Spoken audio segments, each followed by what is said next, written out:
Rule also applies to sorcerers who join in, right? I think that suggests removal isn't achieved through idle transfiguration. It's not prescription, but removal. So there's no binding vow, which means something happens to your brain. And I think that means you die. Otherwise, everyone would refuse to participate. I don't like that. No, that goes against the Kenjaku versus Yuki's ideology clash at the end of season 2 of how people will react. They're going to be chaotic because their limitation to not be so has been lifted. And that's just human nature. It's like when given power, they'll go mad with the power. They already would have if they already had the power, is what his idea is. And so they're not going to refuse to participate because of death. They would refuse to participate because they want to keep the power that they didn't know they've always wanted. I think that would depend on person to person. Sure. But they should have brought that up here instead of this because that's more interesting in terms of the themes that were being depicted. The sorcerers. I think bringing up both would be good, but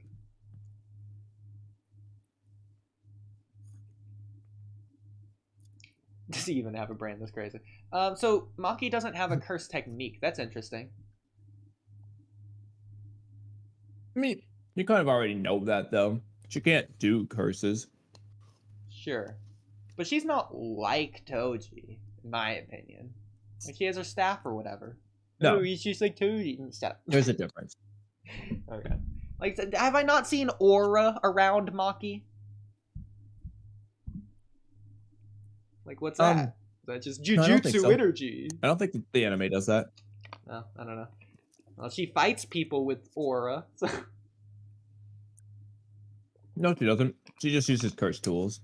She fought Mai, who was shooting blue bullet gun weapon aura things. Mai has curse techniques. Maki can only use curse tools. She doesn't have the ability to use curse techniques. Okay. So the civilians already inside a barrier will be given at least one chance to exit. I feel like that goes against the entirety of all of the rules we just discussed tonight and last night. So yeah, I figured it would be better to I guess I'll just explain it. Yeah. So basically, what he's referring to here are people. So for example, the Tokyo colony, people who live in that colony but weren't a person who had a curse technique awakened or a reincarnated sorcerer with them. So the people with awakened techniques or sorcerers are in the games. The other civilians who just happen to live in those colonies, basically they don't have an awakened technique or anything. So that the rule doesn't really apply to them. They just get the choice. Do you want to join the game for the hell of it? Or do you not want to join the game? They're not bound by the game, basically, because they didn't have a technique awakened or a sorcerer implanted into them, if that makes sense. So I'm going to ask this question again, even though we discussed it last night. How do they know there's a game? Who? Everyone. Well, because Kenjaku said... Because, I mean, the meaning behind calling game is just referring to people fighting each other. Kenjaku told them all that he's going to have everyone fight each other.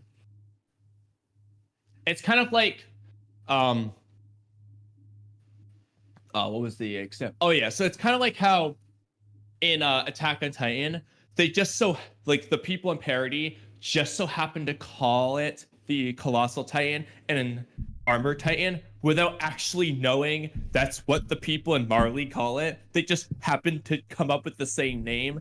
It's doing the same thing here. They're calling it the calling games. Kenjaku just so happens to also call it the calling game. Okay. It's just like one of those things. Well, no, I'm not saying that. But it's the meaning behind it. I mean, like, how would they, regardless of the name of it, like, how would they know there's a game? Like, what do you mean Kenjaku told them? When and how? but after like Yuki showed up and he's explaining stuff, he explained he awakened, he did idol transfiguration to awaken the curse techniques of a bunch of people, and then he explained he undid the binding, the vow thing with the reincarnated sorceress to activate those people. And then he said he was going to have all of them fight each other. I don't remember if he said specifically in a game or if he just said, I'm going to have them fight each other, but because that's going back to the ideology. I'll just look right now. Because Kenjaku is saying they're going to fight each other because that's like basically who they are. That's human nature. Now that they're unlocking. That's not what he was saying. No, it's part of the binding vow he made with them. Like, okay, then Yuki's full of freaking crap then, because she's like, don't underestimate humanity. Baby. Let me just go read the chapter right now. Let's just go look at what they say. Okay. Sure. Do you remember our talk about how to create a world where curses no longer exist? No matter what method you adopt, human beings will advance one stage higher. The next stage of humanity lies in breaking away from cursed energy. Kenjaku says, no, it lies in optimizing cursed energy. Then it says, I thought you abandoned that method 12 years ago when Toji Zenin died. She says, I was talking to Geto. Oh, well, I came back to the original principles. Besides, your method has a big hole. Compared to Japan, extremely few Jujutsu sorcerers and cursed spirits appear overseas. Tengen's barrier is necessary for optimizing cursed energy. So basically, Tengen's barrier helps optimize cursed energy, and that probably is part of the reason why more sorcerers are in Japan, because Tengen lives in Japan. The only ones capable of becoming sorcerers through Tengen and optimizing cursed energy are the humans of this country. That would mean Japan has a virtual monopoly on cursed energy. A certain superpower and the Middle East would not remain silent. I like how they like highlight the United States but don't say the United States here. Flesh and blood human beings are the energy source, so you can easily imagine the suffering that would result. So his plan, they're kind of getting at, his plan will lead to fighting. That is his plan. They will fight. That will be the energy source for what he's doing. This fighting is the energy source for his plan. And that would cause suffering. That's what Yuki's saying. That is a world far removed from the ideal I pursue. So Yuki doesn't like it because the whole reason she wants to get rid of cursed energy is to reduce death. But Kenjaku will increase it. He says, haha, so what? We have different objectives. I do not wish for a world without cursed spirits, or an idyllic and peaceful world. Non-sorcerers, sorcerers, cursed spirits, these are all possibilities of cursed energy in the form of human beings. And yet there must be more to human potential. I tried to bring that forth myself, but that doesn't work. What I can create does not exceed the bounds of my own potential. The answer is always flickering darkly in chaos. Do you understand? What I should have created was chaos that not even I could control. I have already extracted the curse technique. Idle transfiguration. And then Yuki says, Tengen's barrier? No, this is remote activation of a curse technique. Blah, blah, blah, Mahito grew. I remotely cast idle transfiguration on 2 types of non-sorcerers who'd already been marked. The people who I had ingest cursed objects like Yuji Todori, and the people with cursed techniques whose brains were meant to be non-sorcerers like Junpei Yoshino. I adjusted their brains for sorcery. To the former, I gave strength as vessels. To the latter, the capacity to use cursed techniques. So basically, he's saying that kind of like Yuji people, he made them stronger as vessels with idle transfiguration. People like Junpei, he just gave them the ability to use cursed techniques. And then he broke the seal on the cursed objects, which woke up the reincarnated sorcerers. To deepen their understanding of cursed energy, I will have them fight each other. He doesn't say, they'll just fight each other because. He says, I will have them fight each other. But keep going. I carefully chose them and the cursed objects. Think of it as releasing 1,000 malevolent Yuji Todoris. Here we go. Yuki says, 1,000? That's not many. You underestimate human rationality. You think people will kill each other simply because they got power? She's questioning it. She doesn't think people will kill each other That's just what I'm because they talking got about, power. though. Exactly. That's the belief of. Yeah, so why would Shoko think that they would do that? She's on the good guy's side. Like, they don't think people will just fight each other. They think people won't. So Shoko's response of thinking people will just not participate fits in line with Yuki's. That's the ideological clash, yes. Yeah, so I don't know why you have a complaint about Shoko's answer, because that would just fit in line with Yuki's. Who's Shoko? Shoko's the doctor who was smoking. Oh, anyway, right. He Where's says, Shoko? everything has an order. I would not make such an oversight. Yeah. Your questions are starting to lack prosperity. Well, that part So he doesn't doesn't really he doesn't say like, oh, people will just fight no matter what. It's just that he won't make that over. Like, he's like, I won't make the oversight because he's already accounted for that. But How everything so? has an By order. making it so that they can't just. He It's, made it so that they have no choice. it's The to people deepen their who understanding were of marked, Earth synergy.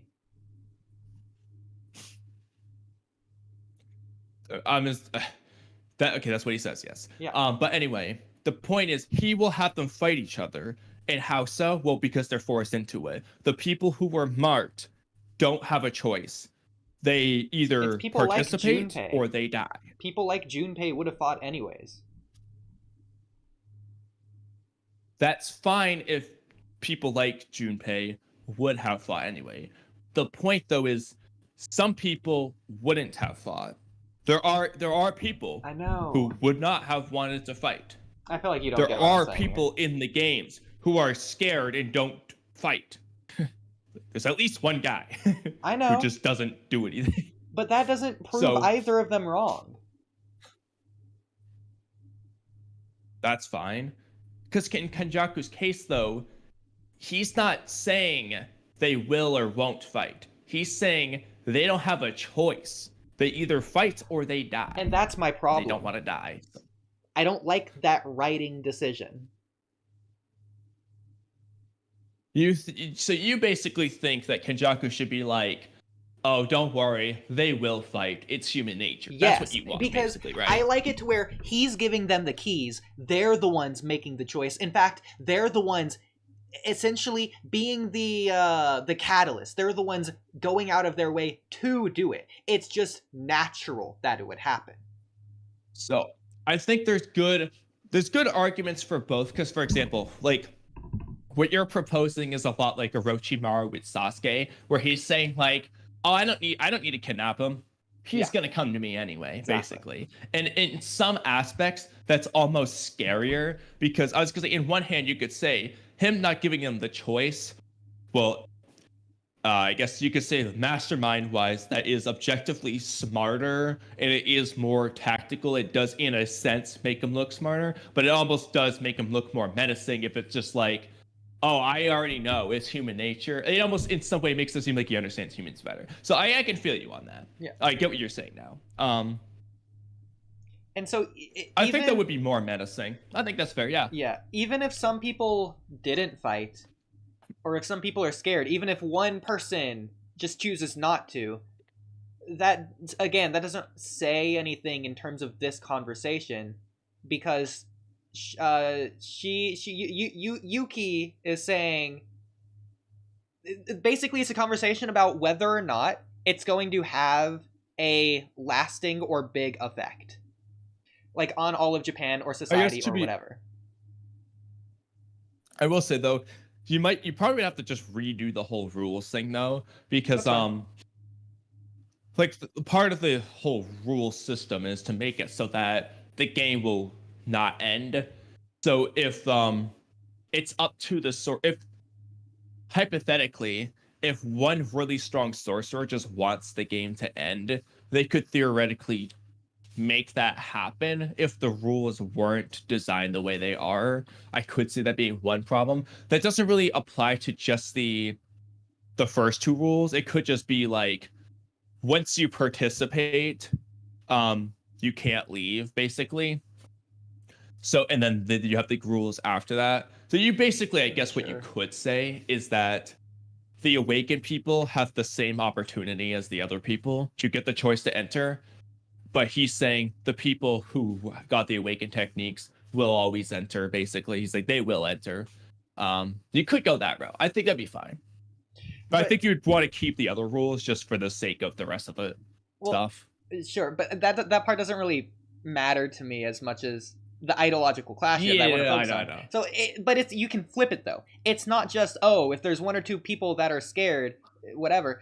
In the same way, I'm sure it's undeniable to you that you wouldn't argue against it, that there's going to be at least one or two people. There's probably going to be a handful of psychotic murderers out there who are going to fight and prove, quote unquote, Kenjaku right, in the same way that some people prove Yuki right. So it's not about whether or not some people will or will not fight, whether or not everyone or nobody will fight. It's about whether or not there's enough people to make a difference that fight. I think another thing, and this is for your side here, in reference to strong people, let's just say someone's awakened and they're as strong as Gojo, and they're like, I want to stop all this fighting. You could have it to be like Kenjaku's like, that doesn't matter because the act of them fighting to stop it will result in fighting, which is exactly what I need, kind of thing.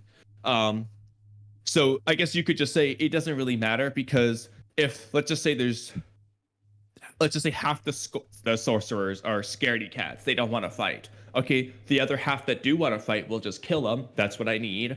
If the other half is strong people who doesn't want the culling games to continue, they'll fight the crazy people, and so fighting will happen. Exactly what I need. So I guess you could just do it that way. It'd just be like, it doesn't really matter whether they want to fight or not. They'll have no choice. The game will work. Well, that would work. I feel you that. There's like 2.5 aspects that go into it. They did sort of flesh out this end game idea to where, in the end, Tengen is saying at the end of the game, whatever, if everyone fuses with me, then we all become one. If one person lashes out, then it's the same as everyone lashing out. So in that case, by that point, if even one person were to fight, then Kenjaku is proven right at that point. Up until that point, it goes this either would apply way. Here. But yeah, no, I know that's just end game stuff.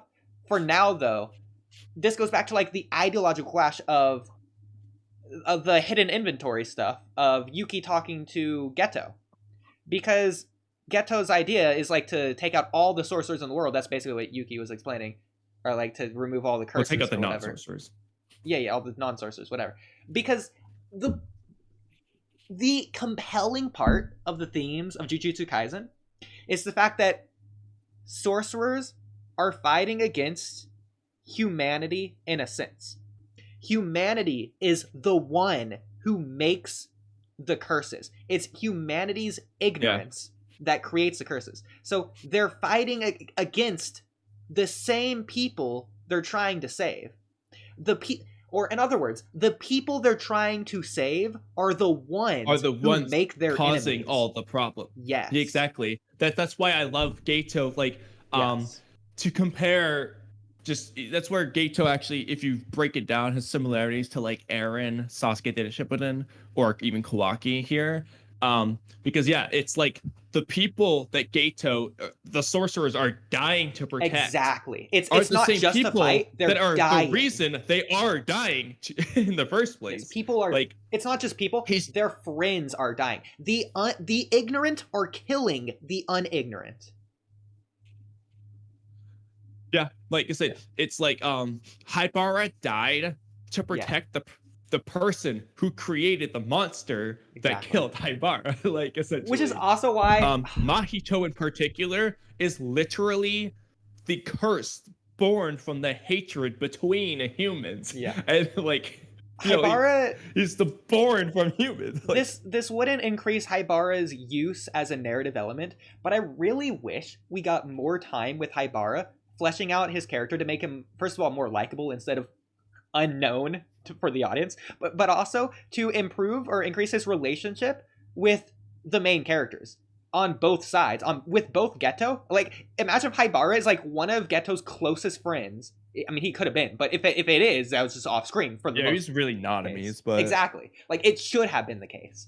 And then likewise, Gojo can be like, really pulled in both directions, because on one side he wants to keep true to his morals, on the other side Geto has a point based on what he's saying. This does hurt Gojo because of how close he was to Haibara, as well as everyone else in Jujutsu Tai, I guess. It just would have been so much better. Yeah, I think having a little bit more with Haibara would work, absolutely, yeah. And in this regard, I would say I agree with you, because it wouldn't matter in terms of Kenjaku here. It basically, we kind of just broke it down. I guess it really wouldn't matter. You could also just have it be like, you could leave the curse technique removal rule, but just have it be like, we don't know what that actually does. And it could be like not necessarily like let's just use Sumiki. If she was thinking, oh, I will die, okay, I guess I'll just fight because I'd rather do that than die. But if it's like, I don't know what that, I almost feel like in a sense it's almost scary if they just don't know what will happen. It might be harmless, but the fact that you don't know could be good too. You could just remove it altogether, like you kind of were implying. But I think just not knowing would also probably work, because he could just say the fact that they don't know means they will fight. I don't know. I guess in the end it's the same. Well, but I think it adds such a compelling conflict just to make the good guy's side hesitate in a sense, or really stop to think what they're doing, which can really expand their growth. That sounds so weird to say like that. Because Gojo himself, you go back to Hidden Inventory at the end of the arc, I forget what it was, the Q organization, they go there, they're like clapping or whatever. Gojo is the one, we talked about this before, Gojo's the one asking Geto if it's okay to kill them. Geto's the one that doesn't compromise his morals. He maintains his higher class morals or whatever, whereas Gojo's the one slipping, asking if it's okay. So going back to there, and now having Geto being the one that does go against it, and Gojo being the one to hold true to it, is that even okay from Gojo's perspective? What even are these morals he's trying to protect? Etc., etc. Just going based off that. Yeah, I mean, this is why I think Geto should have just lived, so that they could just keep this going. Because I think that, I mean, obviously there is an ideological... I don't even want to talk about this yet until you get to this, but that's okay. So I did say there's Geto 2.5. works better. Go ahead. Huh? Go ahead. You do your thing first. I was gonna say, I think Geto just, in a lot of senses, works better for the ideological clash, because even with Yuki like involved, you would have a three-way thing. Yuki's thing is get rid of cursed energy, become like Toji. Geto's thing is make everyone a sorcerer, and Gojo is currently, let's just protect everyone, basically. It's three different things. Gojo's basically, let's just make everyone stronger so that it doesn't matter. But Gojo's answer comes from his unique talent gift from birth that only applies to him. And Geto knows that. Geto wants Gojo to know that. That's why he does what he does, in a sense. Yeah, and that's why he brings up like certain, like his question at the end of Hidden Inventory, are you strong because you're Gojo, is basically or you Gojo just saying like, or whatever. Yeah, like did you become the strongest because like that's just of who you are, or were you just was being the strongest your whole identity? Like he's asking him a thing, and they get Gojo thinking like, it's like, just because you like he says, like it wouldn't be impossible for you to do it, right? So why is it like he just anyway? Yeah, because Geto knows he's strong. It's not like he sees himself in the shadow of Gojo, like he's weak. Similar like Sasuke. Sasuke thought he felt weak because of Naruto's growth, whereas he felt stagnant, especially fighting like Gaara and Itachi going forwards. Whereas Geto, he knows he's strong.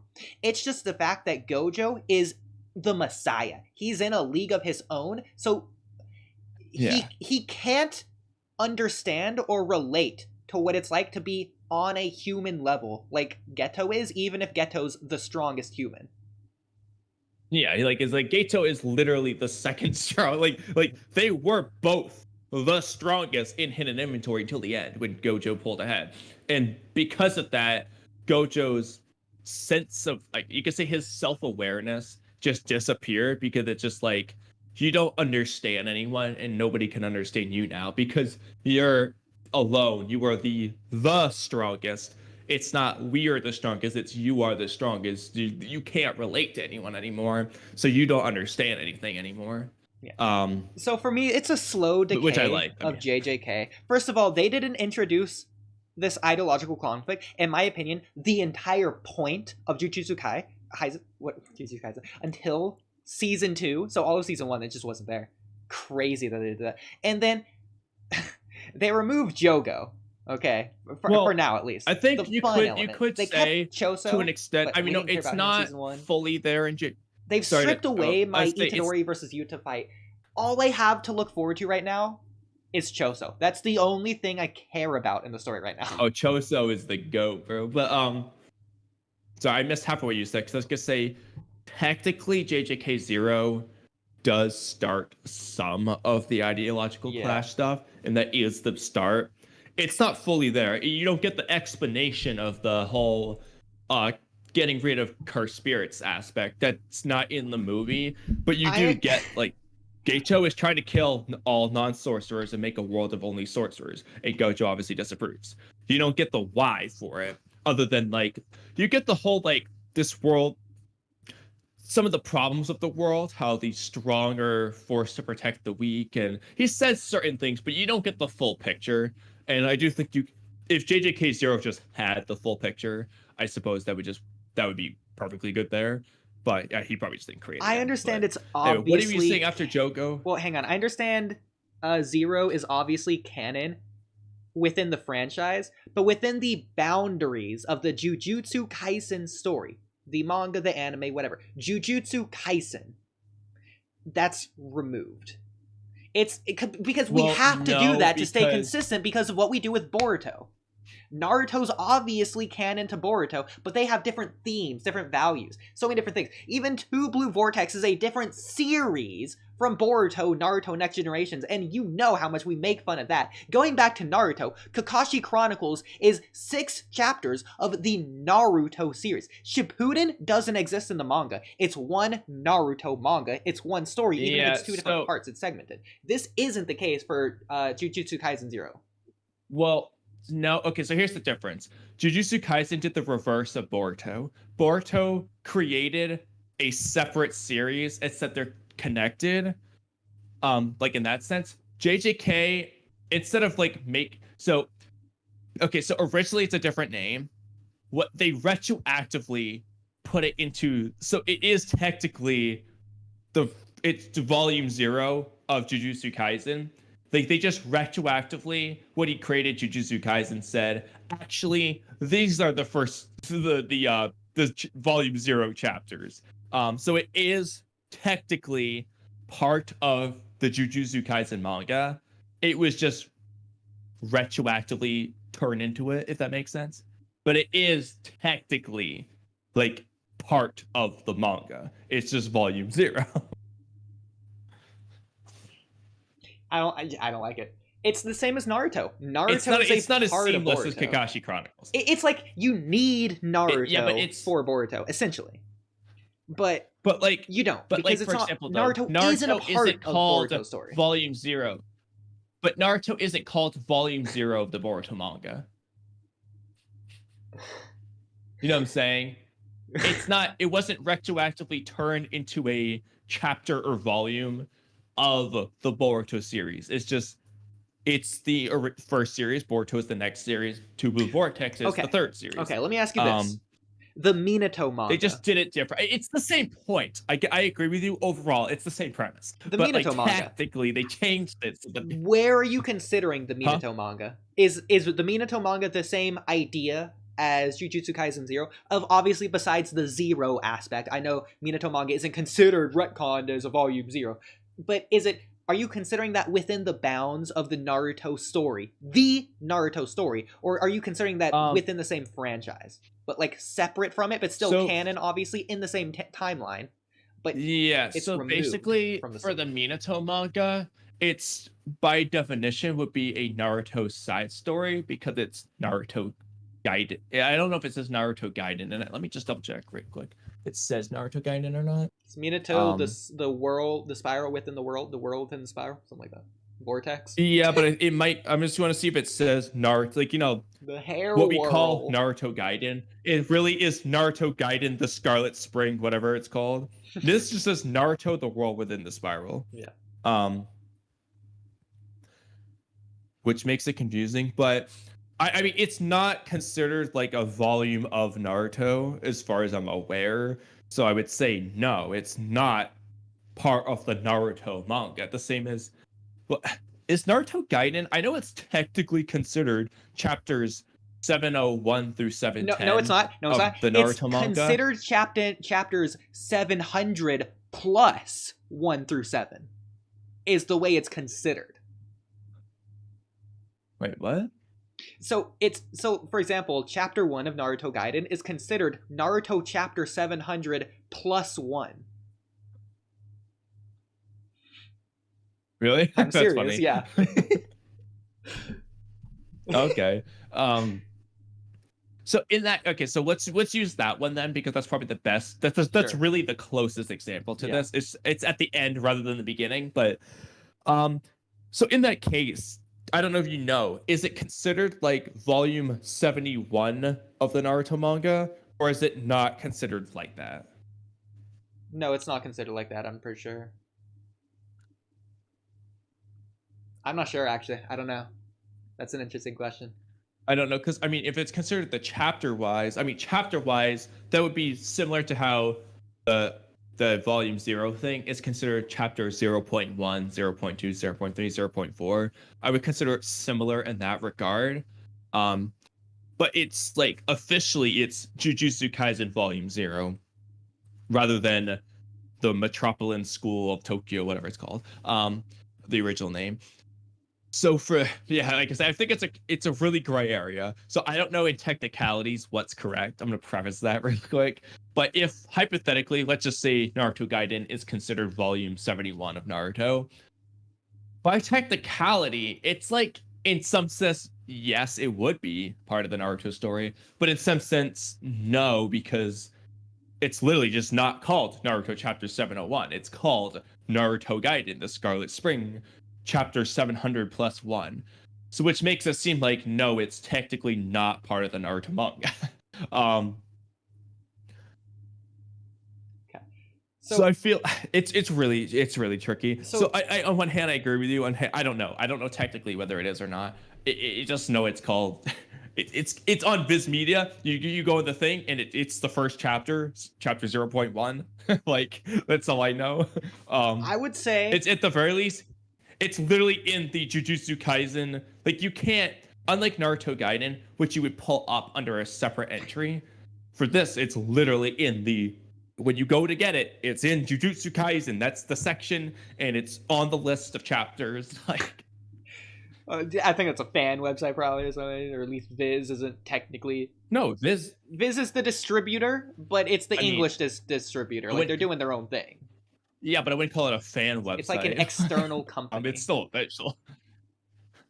It's the in that case, official so if you want to go English by adaptation. the original.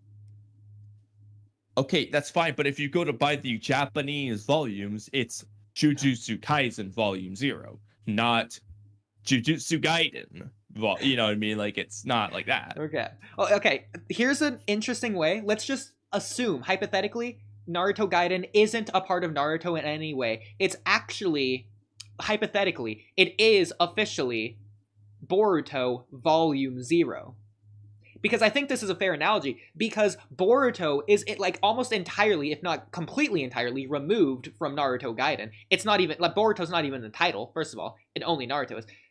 Sarada is the focus here, in the same way Yuta is the focus of Jujutsu Kaisen 0, with Itadori not even in the story. It's funny how it's considered a post-Naruto thing rather than a pre-Boruto thing, but yeah, I guess the Mitsuki chapter would be another potential example for this too, but... Yeah. I feel like that more falls in the Boruto. Which that one isn't...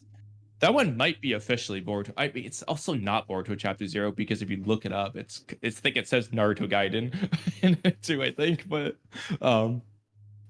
Anyway, continue your analogy.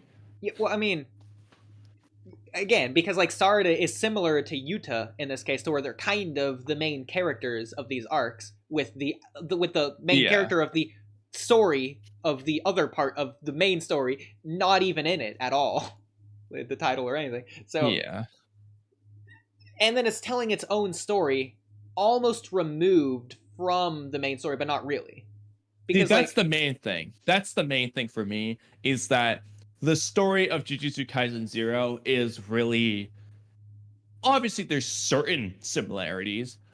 Even when it comes to love is a thing in the current manga parts, I will say. So you can draw that comparison, but I don't feel like it's the same. It's not the same story in terms of the love aspect. What they're bringing up anyway is different from the Rika and Yuta stuff. So it is a different story. And this, well, granted though, Naruto Gaiden's story is very similar to the Boruto movie story, at least in terms of parent and child. Obviously not in terms of like ninja tech and cheating. The Boruto movie has that additional thing.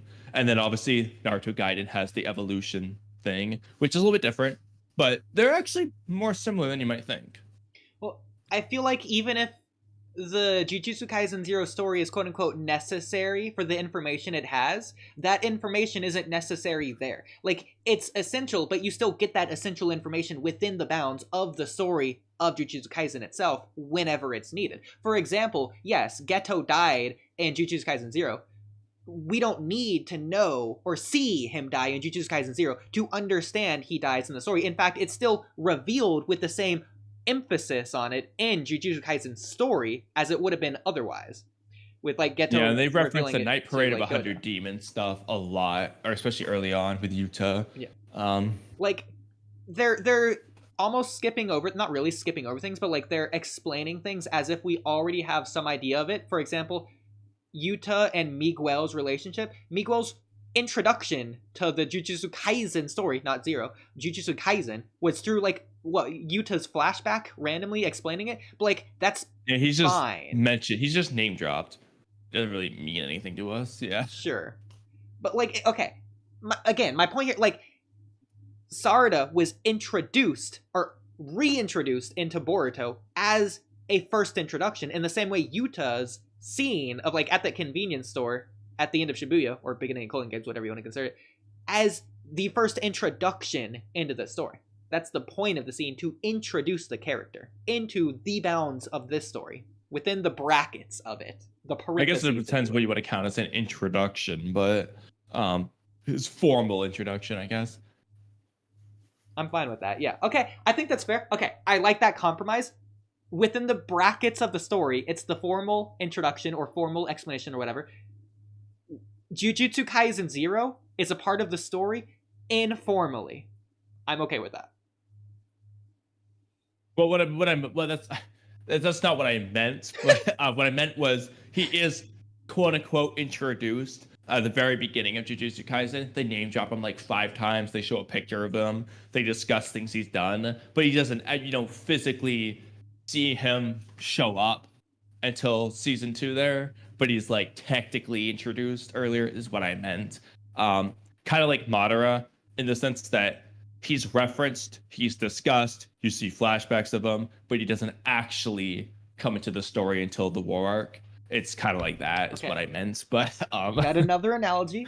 Hear me out. We're gonna make up a new term. We're gonna call it Tambo. Okay, Tambo is the mix. Hang on, I know. What are you talking? Tambo. We're gonna call this a new term. Tambo. Tambo is the mix between canon and filler. Okay, so Jujutsu Kaisen 0 is Tambo, because whereas the events are canon, it fills in the gaps of the story. So it gives us extra, which is fine. It's good. I'm glad that we have it. It's not essentially needed. In the same way, flashbacks give us vital information that are needed for the current time. That's why we get the flashbacks when we get them. But some flashbacks tell their own independent story as well. For example, Madara's flashback as a kid gives us far more information than we need to know. I was going to actually use that as an example.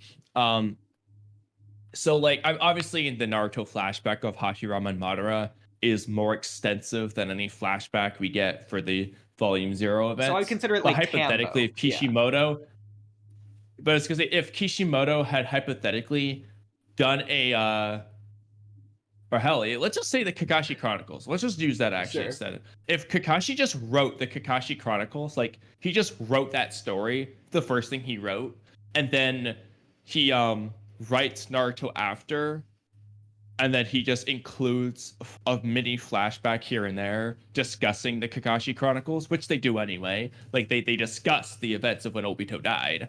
All the same, it would be a very similar situation. The only difference is that Kakashi Chronicles is literally just written in the middle of the manga. It's not changed. It's not retroactively changed. It just is in the Naruto manga. But The only problem I have with that is I feel like a huge point of the Naruto war arc is Obito's reveal. Like narratively, it's a big reaction moment. Yeah. Obviously, it's bigger. Yeah, because you wouldn't know who Obito. You is, could. I was obviously. going to originally use the Hashirama Madara thing, but I mean, at the end of the day, in all technicality, I don't know. Either way, I wouldn't call it a full, complete introduction to the theme, if unless they had added in like more of Gato's reasoning that we get in hidden inventory. If that wasn't completely there, I wouldn't call it complete anyway. So either way, your point would still at least partially stand, if not completely stand, depending on technicalities. Okay. Last thing I'll say on this, I hope this doesn't get into a long discussion. I was thinking about this earlier today. This is going to be a hot take because this is a reach. This is a pretty big change. So, assuming the way I watched it was the correct way, to where hidden inventory isn't a prologue, it happens in the timeline at the beginning of season 2, or even if it's a prologue, that's fine. It's kind of like Kakashi Chronicles, but they ruined the unmasking Obito reveal. I think it would have been, imagine this. Okay, imagine this. We don't see Sasuke at the beginning of Shippuden in any way whatsoever.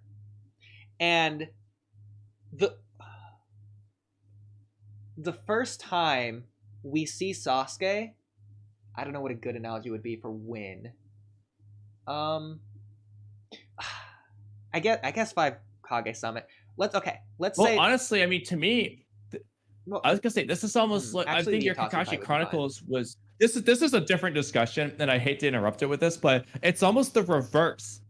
What they did with hidden inventory is almost like the reverse of Kakashi Chronicles, while being the same at the same time. So it's the same idea in the middle. Let's just pretend season 1 and 2 was the start finish. So 1.5 and 1/2. It's in the middle. It's like a flashback of the important teacher and his best friend, Kakashi and Obito, Gato and Kakashi, or Gato and Gojo.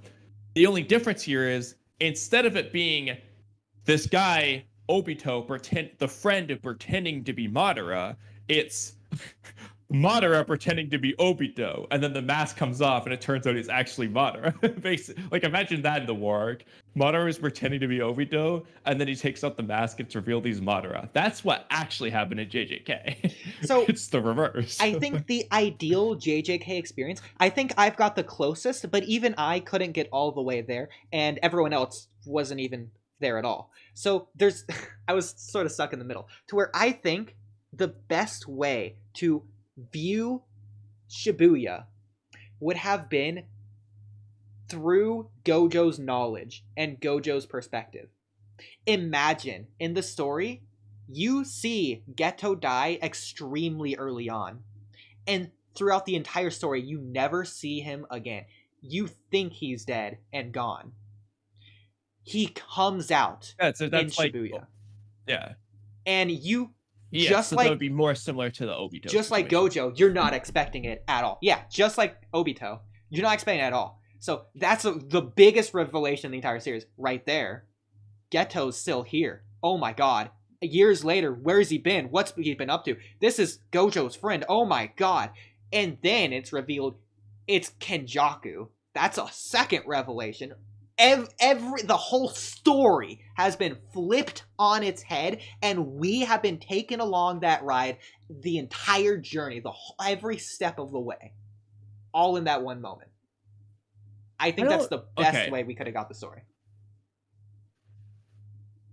So that's using the Kenjaku still being there thing. The only thing for me, at least, is I don't think I like Gato not being there, and then it's like, boom, he is there, but he's actually not Gato anyway. Yeah, so it's I don't know if I rewriting like that. the scene I while feel like in keeping that that case, intact. I would like it if you had like a dark. Let's just say you had a dark silhouette character, like you never saw his face, you just got like a silhouette or something.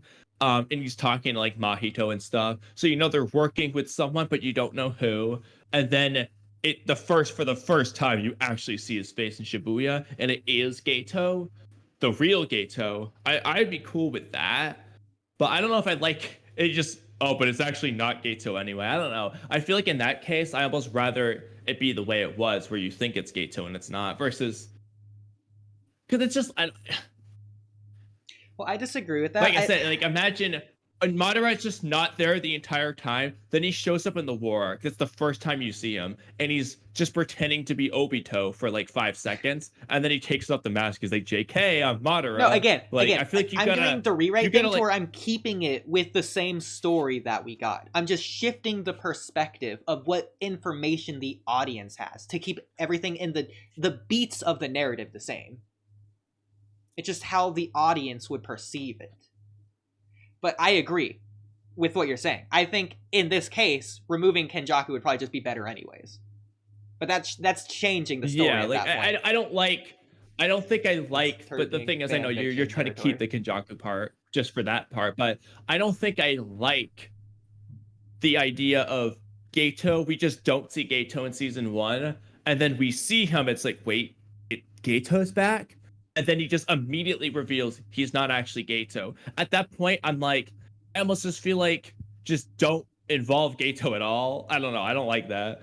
I'd rather him just be there in our face, but it's not actually Gato at that point. But I think basically there's 3 options. The one you explained, the one we got, or the third one where we don't see him and it's the real Gato. That's the one I'm picking. Yeah. No, I agree. Yeah. But again, that goes into more like fan fiction territory to where you're changing the story. That's the only reason I didn't say. But I agree. That's the one I would like the most. But between the other 2 options, though, I think I would actually just prefer the one we got. I don't like the idea of Gato's out of nowhere coming up and then it not actually being Gato. I don't like that. I'm fine. But I think only the like anime, it if it is Gato. If it's not actually Gato, I don't like it. With the anime, I think it's better just because the way the anime production value depicted it. With the beautiful music, I go back to that scene just for that music. I like the. Oh, I love the music in the background. Saved on my again playlist. Though, but if it's, but then it's immediately revealed to not be Gato, and then I'm just like, I don't know. It just, what's the point in having it be? It almost feels like, what's the point in having it be Gato? I know in terms of the prison realm thing, you still have the Gojo is surprised it's Gato aspect. I get that, yada yada yada. But from my perspective, I'm not thinking the whole time, yo, Gato's alive, bro. And that's like, and then it's like, oh my god, it's not actually Gato. It's just out of nowhere, like, whoa, Gato's alive. Oh no, it's actually someone else. That would be so disappointing. I know we already thought it was anyway. Yeah, but like, I agree. I just feel like that is the worst. It's like, it just, I don't know, like it just. Imagine you just get this one chapter where you're like, yo, that's hype, and then the next chapter it's like, oh, like I don't know, bro. That's just real. I don't like that. Like, I mean, I think both suck because it's kind of. It's just the way it's depicted. It's similar to the beginning of Shippuden, the way they're depicting Naruto and Sasuke meeting up for the first time after 2 years. It's depicted with that beauty in the air, essentially. Especially with the music. Yeah, but then imagine it's not actually Sasuke. That's just. I know, it's just like Orochimaru actually in Sasuke's body. And Naruto thought he killed Sasuke at the end of part 1. And like yeah, exactly. Okay, imagine that, bro. And you're just like, oh. I mean, that would, okay, but in that case, that's actually just feels like it's better. Like, but in that case, you couldn't have it be so early because again, I need there to be a long portion of the story to where you actually think Sasuke's dead. So it'd probably be like War Arc or like Itachi fight. The problem with that though, the reason that one works better because Orochimaru as a villain is already introduced to us. He's already like, we're ready for this guy exists to us, and we also know that was his goal. So seeing that, it's like, oh my god, he actually did it. But it's like, you know, even if you didn't know that was his plan, until then, you at least know Orochimaru is the villain who led Sasuke to him. In this case, it's just imagine if we were never introduced to Orochimaru, Sasuke just left to go wherever, and then it's just revealed in the time skip, oh, actually, he found Orochimaru, this ancient ninja from Konoha, and he took over Sasuke's body. You'd be like, yo, that sucks. Like, So if Kenjaku was introduced to us before in season 1, and then you did that, that would work better in that case. I have the fix for both of these, and it's something we kind of discussed before. I know I said one more thing, but now it's actually one more thing. Okay. In this case, you wouldn't have it be just Kenjaku or just Orochimaru. You would have it be sort of like a Kawaki Ishiki dynamic, or even Momoshiki Boruto maybe, Naruto Kurama even, to where they're on the same wavelength, to where it's both of them at the same time. It's more of a fusion than anything. They both have the same mindset, essentially. So they're both going to do the same action. But it's, in this case, it is Geto and Kenjaku. So Kenjaku's there, but it's more like Kenjaku's in Geto, if anything. Or even Geto's in Kenjaku. Like, they can switch at any time, or whatever. Or it's not even a switch. Okay, that one I would be okay with that one using your hypothetical where we don't see Geto all season 1. So, or I would just be fine with that in general, honestly. With the Sasuke let case, Geto still be there. With the Sasuke case, the way I would play with that, instead of Orochimaru taking his body, it'd be something similar to that. You might have to rewrite the curse mark, but like they were going along the lines of at the end of season 1, at the end of part 1 of Naruto, to where if Sasuke stays in his curse mark stage 2 form, it's gonna eat away at his mind. Yeah, exactly. So go on that to where Sasuke gets stuck in curse mark stage 2 or something. And you got evil Sasuke. Or they just never did that though. After that, it just the curse mark was just totally fine for Sasuke. Yeah. But yeah, I guess something like that where like, or even if it's just like, but yeah, I mean, I don't know how I would approach it for that case, but for this one, yeah, I mean, if Geto and Kenjaku could literally just switch places and like basically they made a deal or some sort where maybe they're both trying to get at each other, but like they have some sort of a vow between each other because they out of necessity. Well, I would like this better. Like I said, Geto would still be there, and that would unironically improves both Geto and Kenjaku as a character, because the point of Geto is that he acknowledges he's not as strong as Gojo, so he's able to get extra power through Kenjaku, and Kenjaku, he wants chaos. So in this case, Geto's keeping his philosophy, his ideology, that is present on the outside, but Kenjaku, he's the embodiment of chaos. He's the one that gives Geto power. Geto proves Kenjaku right, because just like how everyone else, or let me say it this way, just like how Geto was so willing and able to accept Kenjaku's power for like becoming like a malicious Itadori or like Junpei, Kenjaku's gonna think that everyone else that awakens it in the Culling Games or at the end of Shibuya is going to be like Geto, and they're going to use the power in the same way that Geto did. Geto proved Kenjaku right in that case. Yeah, and you could also make it be where, for example, Idol Transfiguration, awakening sorcerers would actually work very well with Geto's plan because he wants a world with only sorcerers, right? Well, if you just turn some of the non-sorcerers into sorcerers, that's actually just, I mean, technically Geto, if Geto just had Mahito as a curse spirit, he could literally just like peacefully get rid of all non-sorcerers, just turn everyone into a sorcerer. But ignoring that, like they could just like have a mutual action for different reasons. It helps them out, but like so again, awakening sorcerers would work for Geto. It would also work for Kenjaku, kind of thing. You could just have it where it's just mutual benefit. Like maybe at the end there's gonna be a clash, but like for now they're just like supporting each other essentially. But yeah. So again, overall, I would be cool with this concept. Okay. Last thing I was saying. So Kenjaku, going back to this, because a long time ago at this point, I said there was 2.5 reasons. So one of them was Tengen, the other one was Geto. The other half of the Geto reason is Kenjaku. So it's it's not just Geto's ideology versus Yuki's clash in ideology. It's also Kenjaku versus Yuki's clash in ideology. Because again, Yeah. Yuki's saying you underestimate human rationality. You think people just kill each other because they got power. Kenjaku's again that goes in line perfectly with the basically rewrite we were just saying of like Geto and Kenjaku fused, because Kenjaku already got proof through Geto. But anyways, outside of that, Kenjaku says here everything has an order. So he's basically saying nothing's random. So Kenjaku, my interpretation of him, you might not agree. I think it's the correct interpretation, but that's fine. Kenjaku wants there to be chaos. And he's fine with indirectly causing the chaos. But Kenjaku knows it's only chaos if the chaos happens on its own. So the chaos breeds chaos, so he can't directly do it. Better. Yeah. That's where it would work better to have Kenjaku just say, like, I'm not actually in full control, because that goes against his whole point. Granted, in terms of the culling games, that's not the chaos that he can't control. Yeah. He's still controlling that. The chaos he can't control comes after that point, but it would just work in line with the concept if some of these things are things beyond his control, where it's just like I'm letting this happen. I'm not the one controlling it. They're gonna do it anyway. That's exactly what I want. Unironically, it really is like Orochimaru and Sasuke. Obviously, Sasuke is not going to go to Orochimaru if Orochimaru doesn't act as a catalyst and give him the curse mark, which is power, which is something Sasuke wants. It's obviously Sasuke's just not going to randomly go to Orochimaru for some reason.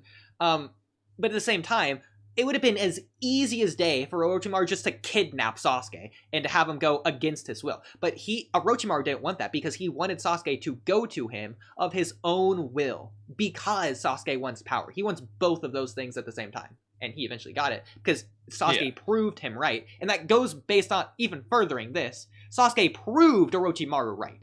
Therefore, Orochimaru can continue forward with whatever plan, having been proven right, and using Sasuke as evidence whenever arguing an ideological clash with someone else. That's the same thing Kenjaku should be doing here with Yuki. Yeah, using an example. I mean, you could say Junpei was the example, but that was really Mahito's task subject more than Kenjaku's, though. Yeah, but again, everything has an order. So Kenjaku's saying that nothing is random, so he knows chaos will happen if he does this, and he did do it. Yuki's saying it won't happen. He's saying it will. So that's the ideological clash. And watching the story, now we're asking the question throughout the whole Culling Games arc, who was right? Is chaos going to happen naturally because of this? What are humans going to do? The ignorant humans that the Jujutsu sorcerers have been fighting against and saving at the same time. That's the question moving forward for the rest of the story. As of now anyways. That's the clash there. There you go. Okay. Now that we got all that out, I think the best compromise. The best compromise, like, obviously we can argue just having it just be Geto could be better, but the best compromise is undoubtedly just having Geto literally be there like 50% of the time. Like, he's just literally being Geto. Yeah, I think it's the best compromise.